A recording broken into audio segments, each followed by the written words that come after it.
정식 재판 청구서 제출기한 놓치면 끝일까? 안녕하십니까?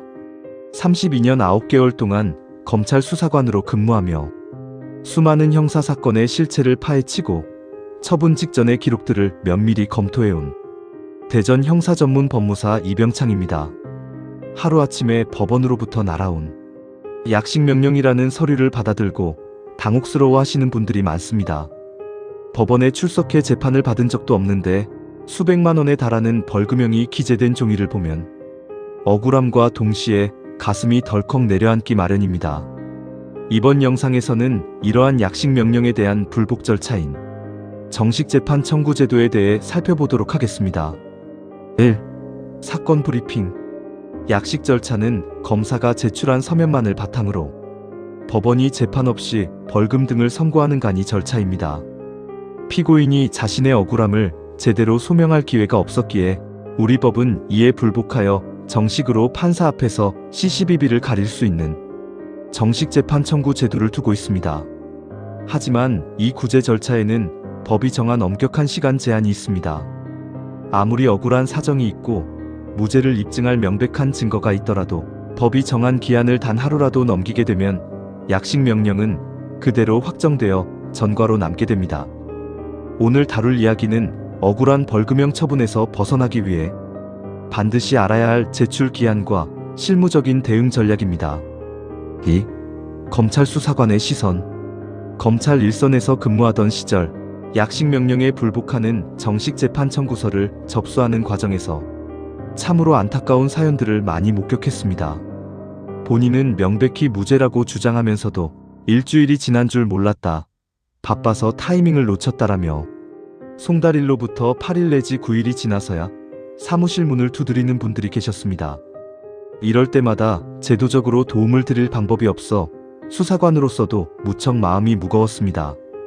많은 분이 오해하시는 것 중 하나가 법원의 사정을 말하면 하루 이틀 늦은 건 봐주겠지라는 안일한 생각입니다.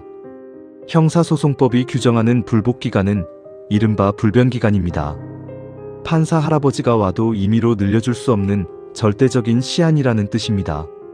따라서 약식명령 등본을 받았다면 그 즉시 달력을 펼치고 날짜 계산부터 하는 것이 수사 현장에서 체득한 가장 첫 번째 방어 원칙입니다. 3. 정식재판 청구서 제출 기한의 법리 분석. 그렇다면 법이 정한 정확한 기한과 날짜 계산법은 어떻게 될까요? 형사소송법 제453조 제1항에 따라 정식재판의 청구는 약식명령의 고지를 받은 날로부터 7일 이내에 서면으로 접수해야 합니다. 여기서 가장 중요한 핵심은 날짜를 어떻게 세는가에 있습니다.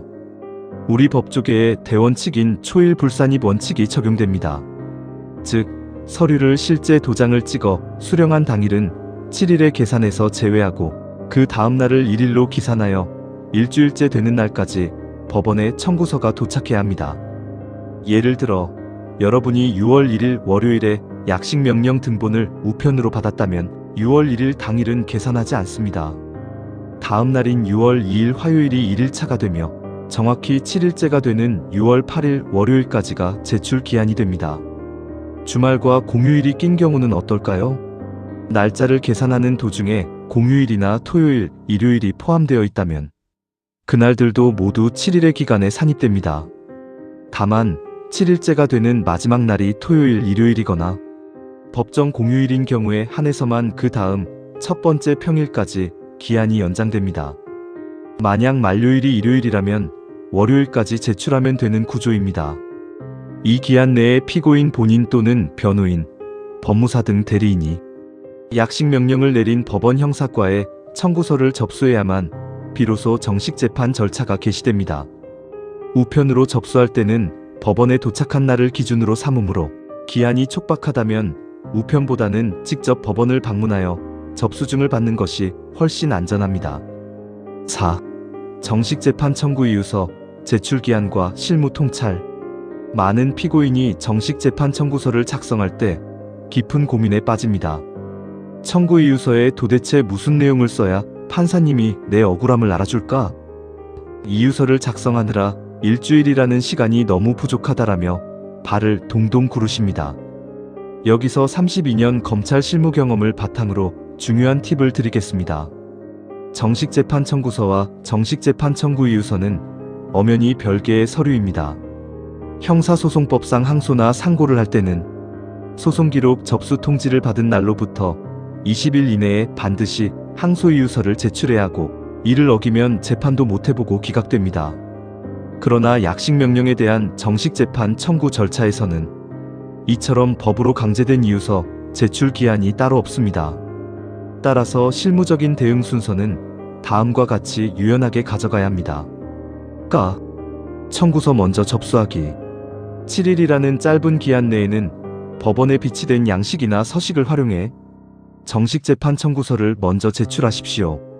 이때 청구 이유란에는 구체적인 사실관계를 장황하게 적을 필요 없이 약식명령의 벌금형 처분이 과도하여 부당하므로 정식재판을 청구합니다. 또는 사실오인 및 법리오해가 있어 추후 상세한 이유서를 제출하겠습니다 라고만 간략히 기재해도 완전히 유효합니다. 우선 절대적인 7일의 장벽을 넘는 것이 최우선입니다.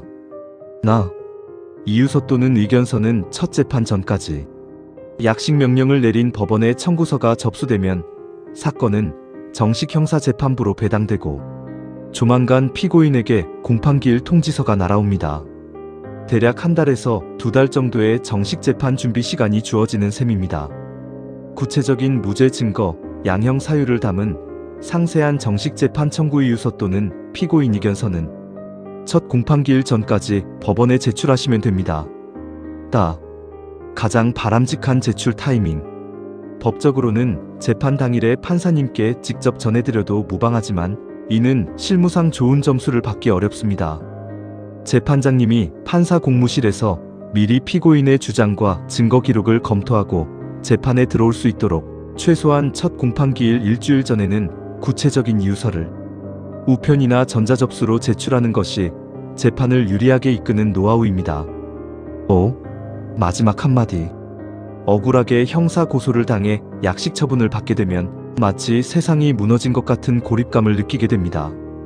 특히 타국에서 외롭게 생활하시며 한국의 사법 절차를 밟아야 하는 독일, 호주, 프랑스, 일본 등지의 제외 국민분들은 시차와 물리적 거리 때문에 이러한 7일의 불변 기간을 맞추기가 배로 어렵고 막막할 것입니다.